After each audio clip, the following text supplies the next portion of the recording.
ہر قسم کی حمد و ثنا، کبریائی، بڑائی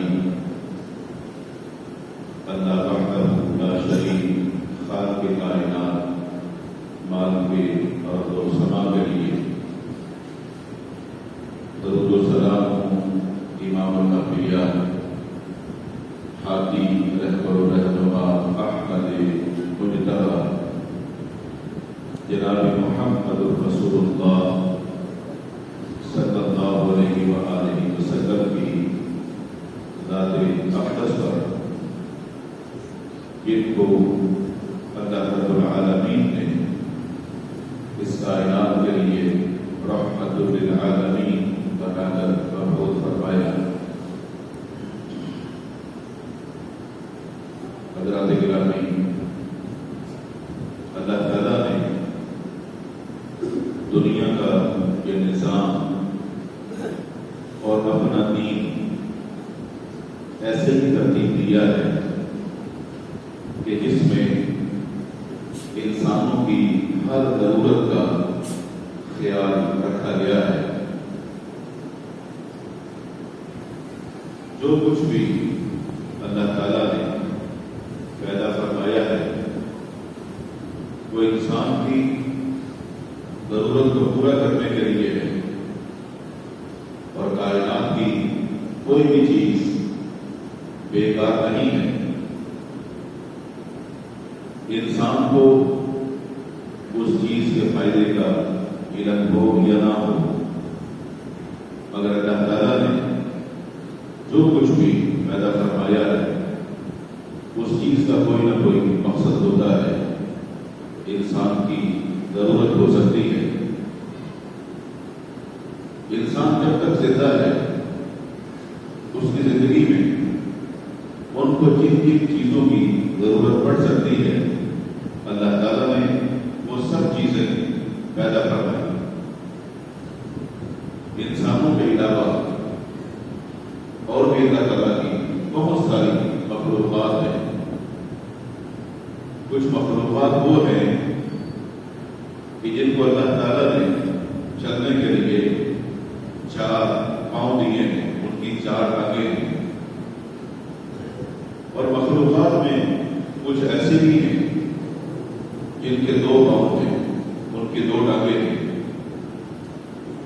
اور مخلوقات میں کچھ ایسی بھی چیزیں تخلیق فرمائی ہیں جن کے پاؤں نہیں ہیں، ان کی ٹانگیں نہیں ہیں، ان کو زمین پر چلنے کے لیے رینگنے کا طریقہ بتا دیا، جس طرح سانپ ہے،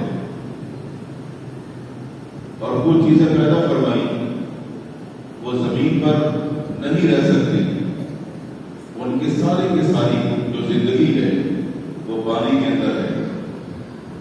اگر پانی سے باہر نکال دیا جائے تو وہ زندہ نہیں رہ پاتی۔ ان تمام چیزوں میں اللہ کی نشانیاں ہیں۔ وہ خالق و مالک کتنا بڑا کاریگر ہے جس نے یہ کارخانہ قدرت چلا رکھا ہے، اور اپنے انداز سے ہر چیز کو تخلیق فرمایا ہے۔ اور پھر یہ جتنی بھی مخلوقات ہیں ان سب کی کیا ضرورت ہے، ان کو کھانے کے لیے کیا دینا ہے، اس کا بھی بندوبست کیا۔ مخلوقات میں انسان اور جنات، اللہ تعالیٰ نے ان کو عقل، شعور، دانائی، بصیرت، فہم و فراست، یہ تمام چیزیں عطا فرمائی۔ انسان اور جنات گھر بناتے ہیں اور گھروں میں رہتے ہیں۔ انسانوں کے علاوہ بہت سارے پرندے ایسے ہیں جن کو اللہ تعالیٰ نے یہ صلاحیت دی ہے کہ وہ پرندے اپنے گھونسلے بناتے ہیں، اور بعض پرندوں کے گھونسلے اتنے خوبصورت ہوتے ہیں کہ انسان کی عقل حیران اور دنگ رہ جائے۔ کس طرح اللہ تعالیٰ نے ان کو یہ عقل اور یہ شعور دیا، اور وہ ان گھونسلوں کو بنانے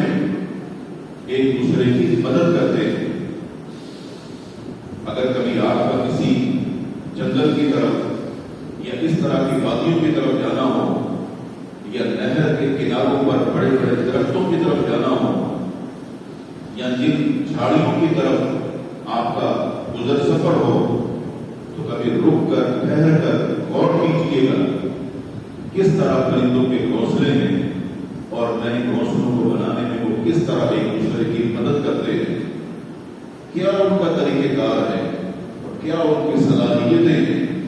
ایسے گھونسلے انسان بھی نہیں بنا سکتا۔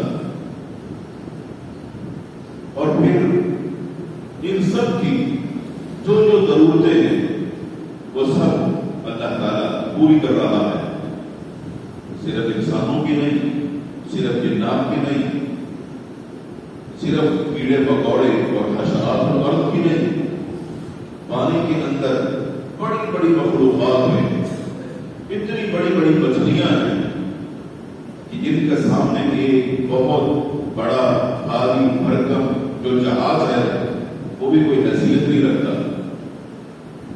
یہ تمام قسم کی جو مخلوقات ہیں ان کی روزی جتنی ان کی ضرورت ہے، کتنے سال انہوں نے زندہ رہنا ہے، یہ سب کے سب انتظامات اس حال کے کائنات نے کیے ہوئے ہیں،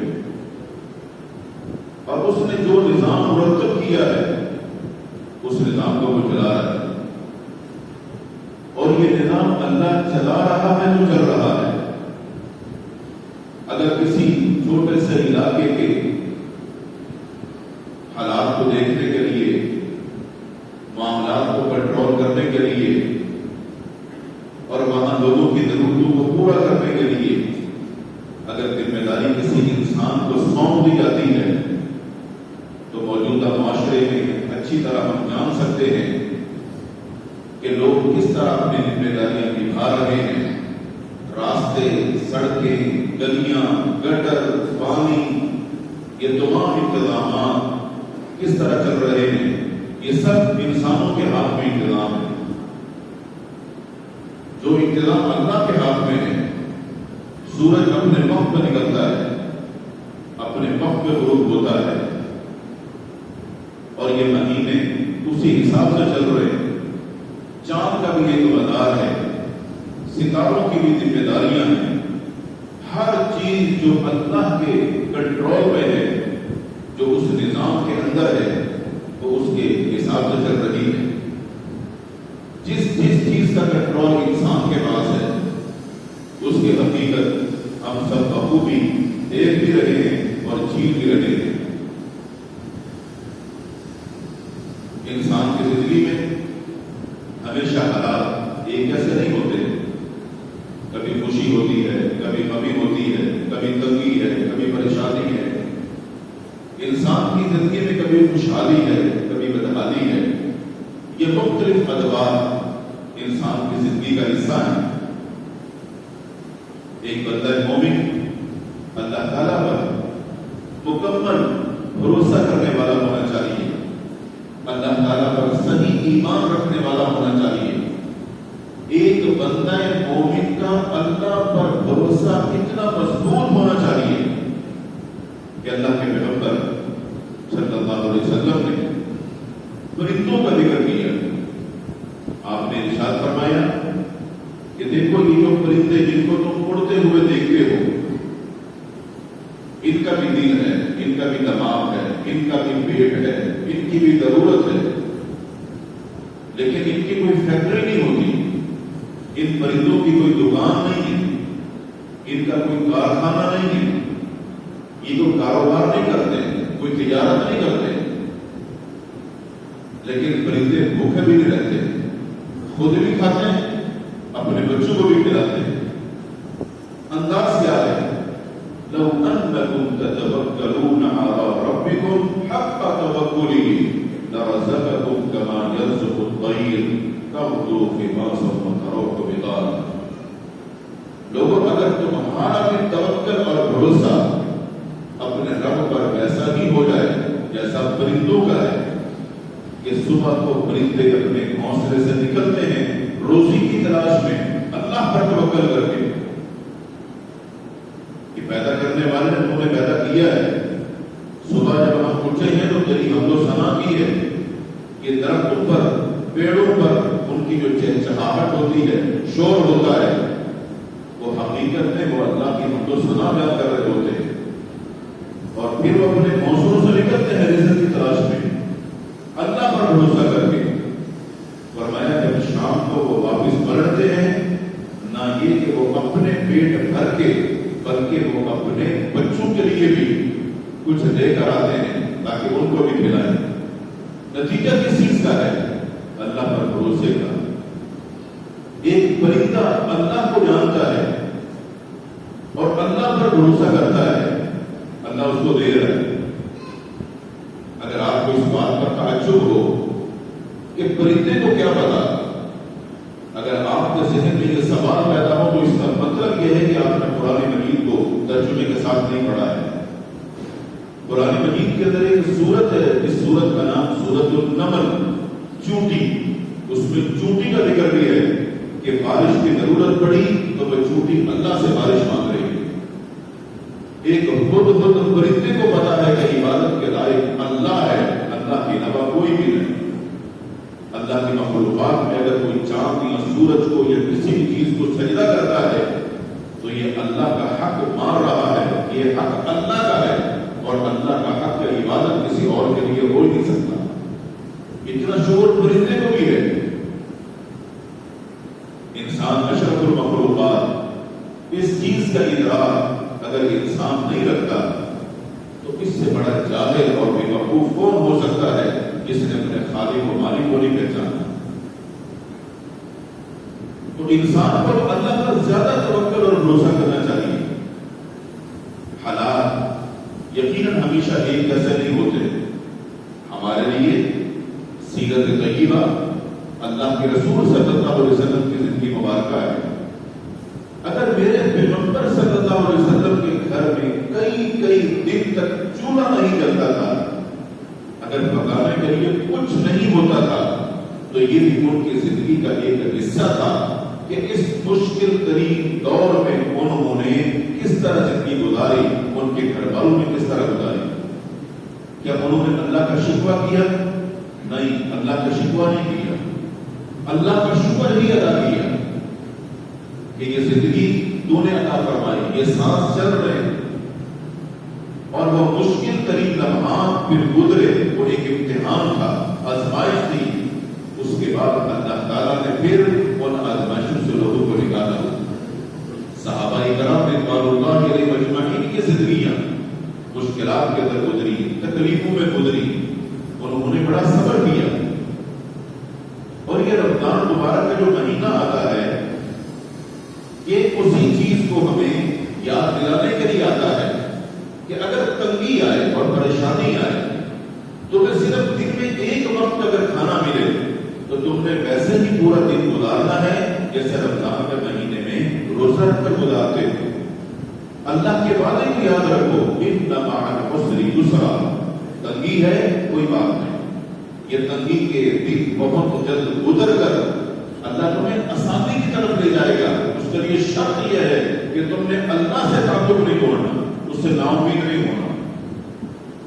جتنی تمہیں پریشانی ہو اتنا گہرا تعلق اپنے خالق و مالک کے ساتھ جوڑ دو, کیونکہ روزی رزق کا جو بندوبست کرنے والا خزانوں کا مالک وہ اللہ تعالیٰ ہے. تو جو خزانوں کا مالک ہے اس سے تعلق جتنا مضبوط ہوگا وہ حالات اتنے ہی بہتر کر دے گا. ہم لوگ تنگی میں, پریشانی میں, جو خزانوں کا مالک اللہ تعالیٰ ہے ہم اس کو بھول جاتے ہیں. ہم لوگوں پر امیدیں وابستہ کر لیتے ہیں کہ ان سے ہمیں کچھ ملے گا. انسانوں سے کیا ملے گا؟ انسانوں میں تو ہر بندے کے ساتھ پیٹ ہے اور اس کی ضرورت ہے, اور آئے دن آپ لوگوں کو بڑے بڑے معاملات کا پتہ بھی چل رہا ہوگا. لیکن جو خزانوں کا مالک ہے اس کی اپنی کوئی ضرورت نہیں, اس کا سب کچھ اپنی مخلوقات کے لیے, کھانے کی چیزیں ہوں, پینے کی ہوں, استعمال کی ہوں, اولاد ہو, جو ضرورتیں ہیں یہ سب اللہ تعالیٰ ہی پوری کرنے والا ہے. اور مومن کی زندگی میں جب بھی کوئی پریشانی آتی ہے, جتنی بڑی پریشانی آتی ہے وہ اتنا زیادہ اللہ کے قریب ہوتا ہے. اس لیے کہ سب سے مضبوط جو سہارا ہے وہ اللہ کا سہارا ہے.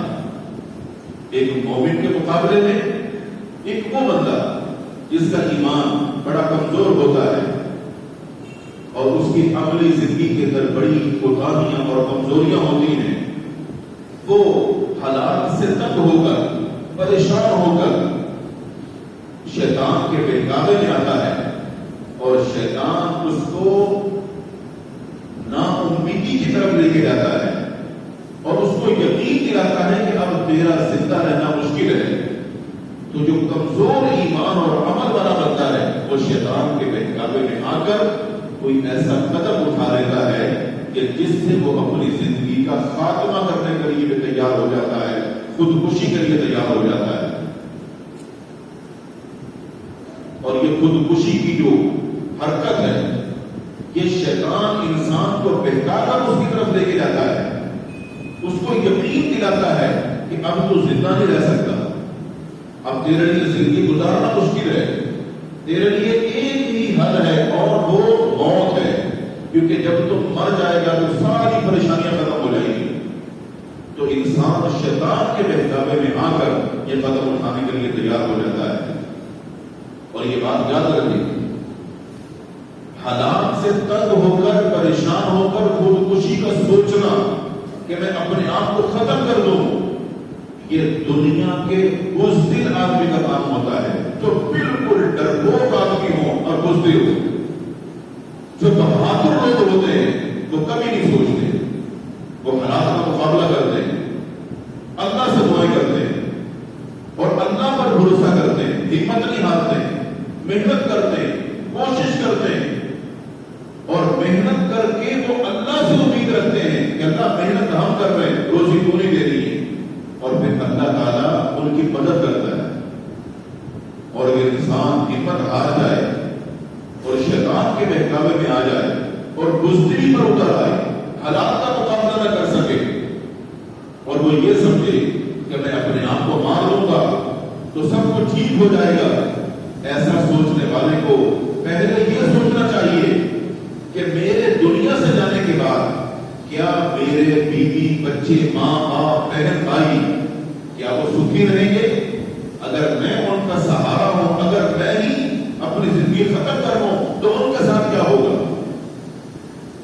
اس کو جینا ہے، اپنے لیے بھی اور ان کے لیے بھی۔ ہمت نہیں ہارنی، شیطان کے بہکاوے میں نہیں آنا، اور بزدلی کا سوچنا بھی نہیں ہے، بلکہ بہادر بن کے زندگی گزارنی ہے۔ اللہ کے رسول صلی اللہ علیہ وسلم نے اپنے پیٹ مبارک سے جب کرتے کو اٹھایا تو 2 پتھر بندے ہوئے تھے، اور صحابہ کرام نے ایک ایک پتھر باندھا ہوا تھا۔ آج جب یہ بات ہم حدیث میں پڑھتے ہیں تو ہم سوچتے ہیں کہ ایسی زندگی، ایسی مشکلات، کھانے کے لیے کچھ نہیں تھا، یہ ہستی کون سی ہے؟ اللہ کی سب سے محبوب ہستی محمد رسول اللہ صلی اللہ علیہ وسلم۔ صحابہ کرام کے پیٹ پر اگر ایک پتھر ہے تو وہ پریشان تھے کہ اپنے پیٹ پر ایک ایک پتھر بندھا ہوا ہے، اور ہم چٹان کو توڑنا چاہتے ہیں، کدال چلانا چاہتے ہیں، پتھر نہیں ٹوٹ رہا، چٹان نہیں ٹوٹ رہی۔ اور اللہ کے پیغمبر صلی اللہ علیہ وسلم سے جب یہ کہا کہ ہم نے پیٹ پر ایک ایک پتھر باندھا ہوا ہے تو آپ نے کردہ اٹھایا، فرمایا کہ میں نے 2 پتھر باندھے ہوئے۔ یہ صرف تمہاری ہی حالت نہیں، یہ تنگی، یہ پریشانی، پھر آپ نے وہ چٹان کو توڑا۔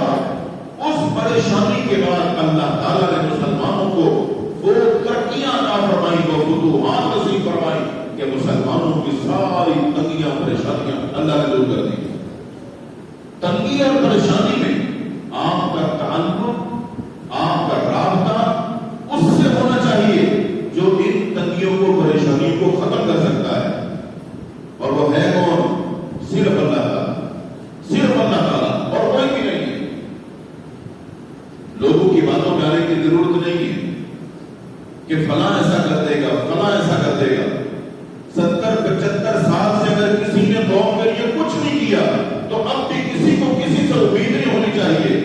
یہ ملک اور یہ قوم اللہ کی ہے، اور ہمارا تعلق اپنے خالق و مالک کے ساتھ اچھا، بہترین اور مضبوط ہونا چاہیے۔ انسان کی زندگی کے اتار چڑھاؤ یہ صرف کوئی نئی بات نہیں ہے۔ بڑی بڑی قوموں پر بڑے بڑے کٹھن حالات بھی آئے ہیں. اگر آج کے دور میں کوئی شخص خود کو زہر کے ذریعے سے یا کسی اور ذریعے سے مارنے کی کوشش کرتا ہے کہ میں خودکشی کر لوں اور وہ یہ سمجھتا ہے کہ میں آزاد ہو جاؤں، تو یہ بات یاد رہے، اگر آپ کلمہ پڑھنے والے مسلمان ہیں تو یہ دین اسلام اللہ کا پسندیدہ دین ہے. اس دین اسلام کے اندر اللہ تعالیٰ نے انسانوں کی جان، مال، عزت، آبرو ان سب کی ضمانت دی ہے کہ یہ دین ان تمام چیزوں کا محافظ ہے اور یہ ضامن ہے. انسان کی عزت و آبرو محافظ دین اسلام اس کا محافظ ہے.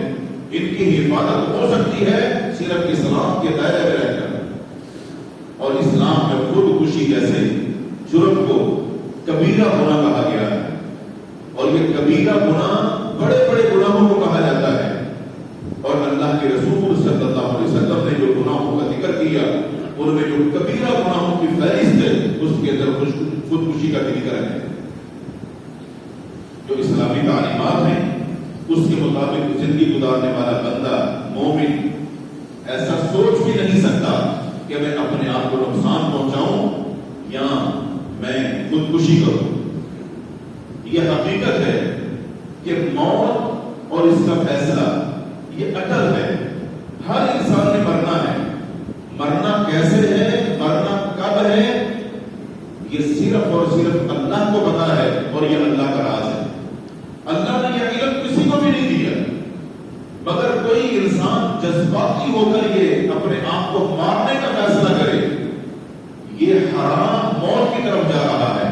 اگر وہ ایسا سوچتا ہے یا ایسا کرتا ہے جس سے شریعت نے منع کیا اور اس کو کبیرہ گناہ قرار دیا. انسان کو جینے کا حق ہے اور زندگی جینے کا نام ہے. جینا سیکھیے، حالات سے گھبرانا نہیں بلکہ اللہ پر بھروسہ کر کے راتوں کو اٹھ کر اللہ کے سامنے کچھ رو کر دیکھ لو، تہجد پڑھ کے دیکھ لو، اپنے ہاتھوں کو اٹھا کر اس سے دعائیں کر کے دیکھ لو. شاید ہمارے مانگنے سے ہمارے حالات بہتر ہو جائیں، کیونکہ آج تک شاید ہم نے ایسا نہیں کیا ہوگا کہ ہم نے اپنی نیند کو حرام کر کے اللہ کے حضور رات کو تنہائی کے اندر اٹھ کر حاضری کی ہو. اگر ایسا نہیں کیا تو ایسا کر کے دیکھ لیجیے، شاید مقدر میں یہی لکھا ہو کہ بندے تو ایسا کرے گا تو میں تیرے حالات کو بہتر کروں گا. امام بخاری رحمہ اللہ نے صحیح بخاری میں انس رضی اللہ تعالیٰ عنہ کے حوالے سے ایک روایت ذکر کی کہ اللہ کے پیغمبر صلی اللہ علیہ وسلم نے ارشاد فرمایا، تم میں سے کوئی بھی شخص کسی بھی تکلیف کے پہنچنے پر موت کی تمنا نہ کرے. اگر اسے موت کی تمنا کرنی ہی ہے تو پھر اللہ تعالیٰ سے وہ صرف یہ دعا کرے کہ اے اللہ مجھے اس وقت تک زندہ رکھ جب تک زندگی میرے لیے بہتر ہو، اور جب موت میرے لیے بہتر ہو تو مجھے موت دے دینا.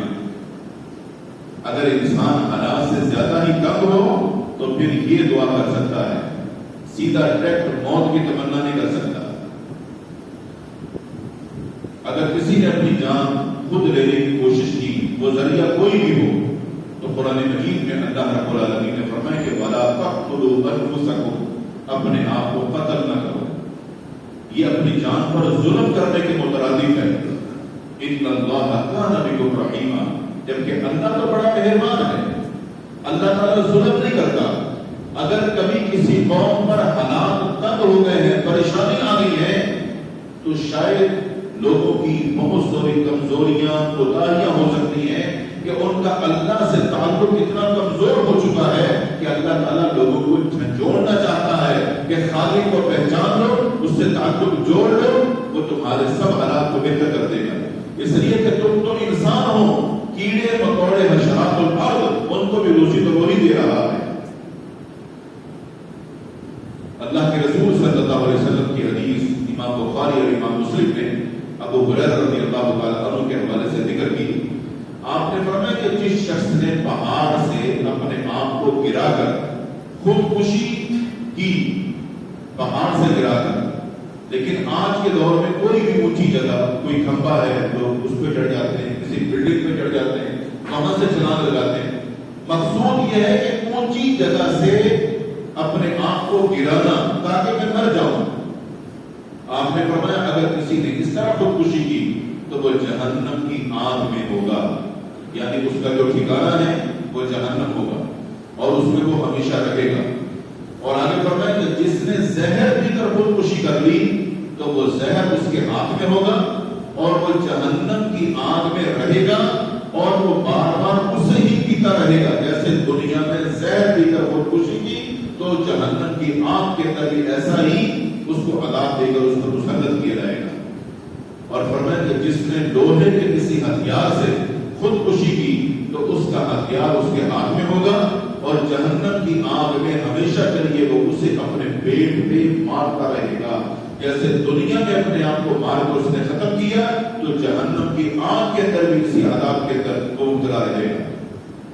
موجودہ دور میں لوگ اپنے آپ کو آگ لگا کر، اپنے آپ کو گولی مار کے، اپنے آپ کو چھری یا چاقو مار کے یا کسی بھی ذریعے سے جو اس طرح کے حرکات کرتے ہیں کہ ہم اپنے آپ کو مار لیں، یہ تمام وہ نشانیاں ہیں جو اللہ کے رسول صلی اللہ علیہ وسلم نے پہلے ہی بتلا دی. ایسا کرنے والوں کو یہ سوچنا چاہیے کہ زندگی اپنی ختم تو کر رہے ہو مگر اگلا جو ٹھکانہ ہے وہ آپ جہنم کی طرف جا رہے ہو، حرام موت مر کر جہنم میں جا رہے ہو. اگر زندہ رہ کر زندگی گزارو، حالات کا مقابلہ کرو تو شاید ہو سکتا ہے تم کوئی ایسی نیکی کر لو جس سے اللہ تم سے راضی ہو جائے اور تمہارا ٹھکانہ جنت بن جائے. ایک دوسری روایت میں اللہ کے رسول صلی اللہ علیہ وسلم ارشاد فرمائے کہ جو شخص خود اپنا گلا دبا کر اپنی جان دے دیتا ہے تو وہ جہنم میں بھی اپنا مسلسل گلا دباتا رہے گا جیسے اس نے گلا دبا کر خودکشی کی. اور آگے فرمائے کہ جو برچھے یا تیر سے اپنے آپ کو مارے وہ جہنم کی آگ میں بھی اسی طرح اپنے آپ کو مارتا رہے گا. موجودہ دور میں جو طریقے اور ذرائع لوگ ہمت ہار کے کرتے ہیں یا قدم اٹھاتے ہیں، احادیث مبارکہ میں ان کا ذکر کر کے لوگوں کو تنبیہ کر دی گئی کہ کوئی بندہ اس طرح کے حرکات نہ کرے. اللہ کے رسول صلی اللہ علیہ وسلم نے ایک حدیث میں یہاں تک ارشاد فرمایا جس کو امام بخاری اور امام مسلم نے ذکر کیا. آپ نے فرمایا کہ ایک شخص کو زخم لگا، اس زخم کی تکلیف کی وجہ سے اس بندے کو بے بس کر دیا. وہ جو زخم تھا اتنا تکلیف دہ تھا اس کے لیے کہ وہ اس کو برداشت نہیں کر سکا. اس نے اپنے آپ کو مار دیا. کسی بھی بندے کے زخمی ہونے کی حالت میں یا کسی ایسی تکلیف کی وجہ سے اگر وہ اس کو برداشت نہیں کر پاتا، اپنے آپ کو مار دیتا ہے تو اللہ کے رسول صلی اللہ علیہ وسلم نے ارشاد فرمایا میں اس پر جنت حرام کرتا ہوں جس بندے نے ایسا کیا. یعنی اس سے وہ دل برداشت نہ ہو بلکہ کوشش کرے کہ اس پر وہ صبر کرے اور صبر کرنے سے اللہ تعالیٰ اس پر اجر دے گا. جہاں تک تعلق خودکشی کا ہے، یہ انسان کے برے خاتمے کی ایک نشانی اور دلیل بن جاتا ہے. لوگ یہ یاد رکھیں گے کہ اس بندے کا انجام کیا ہوا، اس کی زندگی کا اختتام کیا ہوا. اس سے پہلے آپ کیسے بھی تھے. بے شک ایک بندہ نیک تھا، دیندار تھا، اس کا دین کے ساتھ بڑا گہرا تعلق تھا، لیکن جب اس کا خاتمہ اس حرکت کے ساتھ ہوگا کہ اس نے یہ گناہ جرم کیا ہے، اس کے ارتکاب کے ساتھ اس نے اپنی جان دے دی، تو یہ حرام موت مرنے والا بندہ اپنے انجام کو کبھی نہ بھولے کہ اس نے جو قدم اٹھایا ہے اس کی نیکیاں اور اس کے نیک اعمال وہ سب کے سب اس کو اس تباہی سے بچا نہیں سکتے کہ اس نے قدم اٹھا لیا ہے. امام بخاری رحمہ اللہ نے اللہ کے رسول صلی اللہ علیہ وسلم کے دور نبوت کا ایک واقعہ ذکر کیا. آپ صلی اللہ علیہ وسلم کے ساتھ صحابہ کرام رضوان اللہ علیہم اجمعین جہاد کے لیے جا رہے تھے اور کافروں کے خلاف یہ جنگ ہو رہی تھی. ان میں ایک ایسا شخص بھی تھا جو صحابہ کرام کے ساتھ اس جنگ میں شریک تھا اور کافروں کے خلاف لڑ رہا تھا. اس جنگ کے اندر اس شخص نے مجاہد نے کئی کافروں کو قتل بھی کیا اور بڑی دلیری بڑی بہادری کے ساتھ اس جنگ کے اندر اس نے کردار ادا کیا. آخر ہوا یہ کہ اس جنگ کے اندر وہ شدید زخمی ہو گیا اور زخم کچھ اس طرح کے اس کو لگے کہ وہ ان کی تکلیف کو برداشت نہیں کر سکا. اتنی شدید تکلیف کے اندر اس نے کیا کیا؟ اس کے بعد تلوار تھی، اس نے تلوار کو ایسے زمین پر کھڑا کیا، اس کی جو نوک اور دھار تھی وہ اپنے سینے میں کیوں لگائی اور اس پر وزن دیا، اس تلوار نے اس کو چیر کر رکھ دیا اور وہاں وہ مر گیا.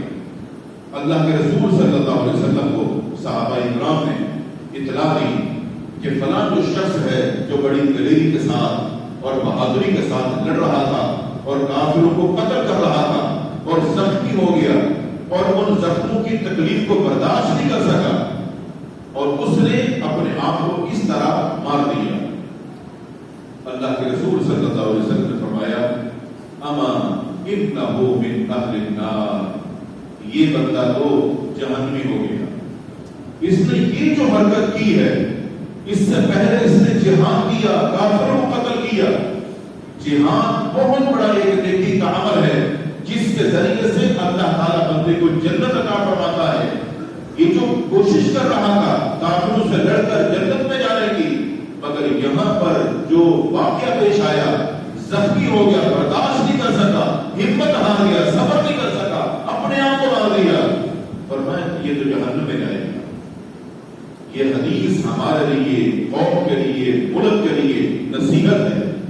حالات کیسے بھی ہوں، آپ کو جینا ہے اللہ پر بھروسہ کر کے، اپنے بچوں کے لیے، اپنی اولاد کے لیے، اپنے گھر والوں کے لیے، اپنے ماں باپ کے لیے یا اپنے دین کے لیے.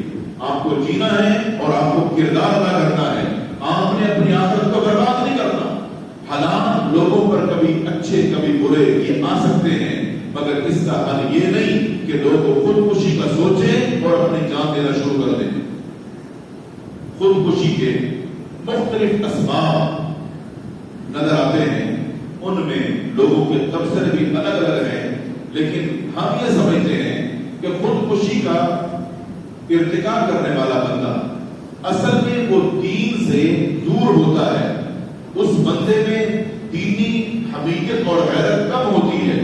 وہ دین سے جتنا دور ہوتا ہے اتنا ہی وہ جہالت کے قریب ہوتا ہے اور وہ سمجھتا ہے کہ اب ان پریشانیوں کا کوئی حل نہیں ہے تو لہٰذا میں زندہ رہ کے کیا کروں گا. اور پھر وہ جب ہمت ہار جاتا ہے تو وہ یہ قدم اٹھاتا ہے اور اس میں مختلف چیزیں ہم دیکھ سکتے ہیں یا ان پر غور کر سکتے ہیں. ان میں کچھ تو معاشرے کے وہ بچے اور بچیاں بھی ہوتے ہیں جو اپنے امتحانات کے اندر ناکامی کی وجہ سے یہ قدم اٹھا لیتے ہیں. ماں باپ کی اپنی اولاد پر ایک محنت ہوتی ہے اور وہ امید لگائے بیٹھے ہوتے ہیں اپنی اولاد سے کہ یہ کتنے نمبر لے گی. بسا اوقات ماں باپ کی جو امیدیں ہیں وہ زیادہ ہی کچھ بڑی ہوتی ہیں اور اولاد اس پر پوری نہیں اترتی. اور اولاد اس ڈر کی وجہ سے کہ ہم ماں باپ کی امیدوں کو پورا نہیں کر سکے، جو انہوں نے سوچا تھا نہیں کر سکے، تو اولاد خودکشی کے لیے تیار ہو جاتی ہے. تو ماں باپ کو بھی چاہیے کہ وہ اپنی اولاد پر اتنا پریشر نہ ڈالیں کہ وہ یہ قدم اٹھانے کے لیے تیار ہو جائے. دوسری چیز، قرض کا بوجھ کسی بندے پر قرض ہے، اس قرض کی پریشانی اور اس بوجھ کو برداشت نہیں کر سکتا. اب جن لوگوں نے قرض اس کو دیا تھا وہ مسلسل اس کو تنگ کرتے یا پریشان کرتے ہیں اور یہ بیچارہ تنگ آ کر کہ اس کے بعد ہے ہی کچھ نہیں یا اس کی کوئی مدد بھی نہیں کرتا، یہ سوچ کر کہ یہ 2 نمبر آدمی ہے، یہ تو کھا بھی جائے گا، اس کی مدد بھی کوئی نہیں کرتا، یہ ہمت ہار جاتا ہے. ایسے بندے کو چاہیے کہ وہ محنت کرے، کوشش کرے اور اللہ سے دعائیں کرے. اللہ تعالیٰ کوئی نہ کوئی راستہ نکالے گا. خودکشی اس مسئلے کا حل نہیں ہے. اسی طرح بعض لوگ کسی عزیز کے یا کسی محبوب کے بچھڑ جانے سے پریشان ہو جاتے ہیں، یا آج کل کی جو حالات ہیں کوئی کسی سے محبت یا عشق کر بیٹھتا ہے، وہ اس کو اس کا محبوب نہیں ملتا تو وہ کہتا ہے کہ جب یہ نہیں ملا تو زندگی کا فائدہ کیا. ایسی صورتحال کے اندر آپ کو یہ سوچنا ہوگا کہ آپ کے جو جذبات ہیں کیا دین اسلام کی جو تعلیمات ہیں کیا یہ جذبات اس کے مطابق ہیں، اس کے تحت ہیں؟ کیا اللہ اور اس کے رسول صلی اللہ علیہ وسلم نے اس طرح کی محبتیں، عشق، مشوقیاں اس کی اجازت دی ہے؟ اگر ایسی اجازت دین اور شریعت میں نہیں ہے تو آپ ایک غیر شرعی کہ میں مسلسل گناہ کا ارتکاب کرتا رہا ہوں، آپ کو تو اللہ سے سچی توبہ کرنی چاہیے تھی۔ اسی طرح مرضی کی جو شادیاں ہیں، بعض اوقات ایسا ہوتا ہے کہ اولاد نے جو سوچا ہوتا ہے ویسا نہیں ہوتا، ماں باپ کچھ اور سوچتے ہیں، اولاد کچھ اور سوچتے ہیں۔ جب اولاد دیکھتی ہے کہ ماں باپ نے ہماری مرضی کے مطابق ہماری شادی نہیں کی تو بھی خودکشی کے لیے تیار ہو جاتے ہیں۔ ایسی صورتحال کے اندر ماں باپ کو اولاد کے ساتھ مشورہ کر کے اپنے معاملات کو ٹھیک کرنا چاہیے، اصلاح کرنا چاہیے، تاکہ وہ کوئی ایسا برا یا بڑا قدم نہ اٹھا لے۔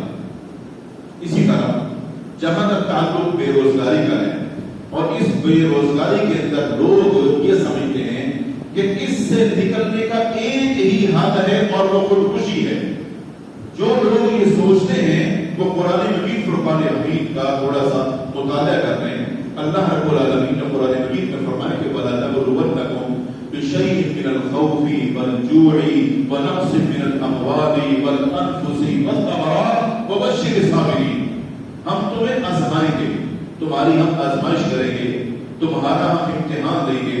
بہت سے لوگ اب یہ سوچ رہے ہوں گے کہ ابھی کون سے امتحان ہوں گے، بھئی امتحان ہی چل رہا ہے ہمارا 70-75 سال سے، لیکن اللہ سے نا امیدی نہیں ہے۔ اللہ سے اچھی امید رکھیں، اور آپ کو جو حق دیا جاتا ہے کہ آپ انتخاب کریں اچھے لوگوں کا، اس کو بس سوچا کریں کہ انتخاب کن کا کرتے ہیں، بعد میں رونے کا فائدہ نہیں ہے۔ تو اللہ تعالیٰ نے جو یہاں ذکر کیا کہ ہم آزمائیں گے، وہ آزمائش خوف کی بھی ہو سکتی ہے، بھوک کی بھی ہو سکتی ہے، اور مالوں اور جانوں اور پھلوں کی کمی کی بھی ہو سکتی ہے، لیکن ان تمام چیزوں میں کرنا کیا ہے؟ صبر کرنا ہے، کیونکہ اللہ کا وعدہ ہے بشیر الصابرین، خوشخبری اور بشارت ان لوگوں کے لیے ہے جو صبر کرنے والے لوگ ہیں۔ تو صبر کرنے کے ساتھ ساتھ قرآن مجید ذکر کرتا ہے کہ یہ لوگ اللہ رب العالمین سے اپنا تعلق اس طرح جوڑتے ہیں، استعینوا بالصبر والصلاۃ، اللہ سے مدد طلب کرتے ہیں صبر اور نماز کے ذریعے سے۔ تو تھوڑا سا دیکھ لیجئے کہ ہم لوگ جتنے پریشان ہیں، ہماری نمازوں کا کیا حال ہے۔ جب ہم 5 ٹائم کی نماز پڑھنے کے پابند نہیں بن رہے ہیں اور پھر ہم یہ سمجھتے ہیں ہمارے حالات ٹھیک ہو جائیں، تو اس کا مطلب اللہ سے ہمارا جو تعلق ہے وہ بھی ٹھیک نہیں ہے۔ یہ 5 دفعہ کا جو تعلق ہے اللہ تعالیٰ کے ساتھ، اس میں ہر بندے کی حاضری لگنی چاہیے کہ 5 وقت یہ بندہ حاضر تھا۔ جب یہ حاضری پوری ہو جائے گی انشاءاللہ امتحان ختم ہو جائے گا، آزمائش ختم ہو جائے گی، حالات بہتری کی طرف آ جائیں گے۔ لیکن اگر ہم 5 وقت میں آپ پکے حاضر نہیں ہیں، ہماری غیر حاضریاں ہیں، تو شکوہ اللہ سے کیسا؟ ہم خود ہی حاضر نہیں ہیں۔ اس لیے اپنی کمی اور کوتاہی کو ٹھیک کرنے کی ضرورت ہے، اللہ کا شکوہ کرنے کی نہیں، اور اپنے آپ کو موت کی طرف لے جانے کی ضرورت نہیں۔ اللہ تعالیٰ ہم سب کو دین کو سیکھنے، سمجھنے، اصلاح کرنے اور عمل کرنے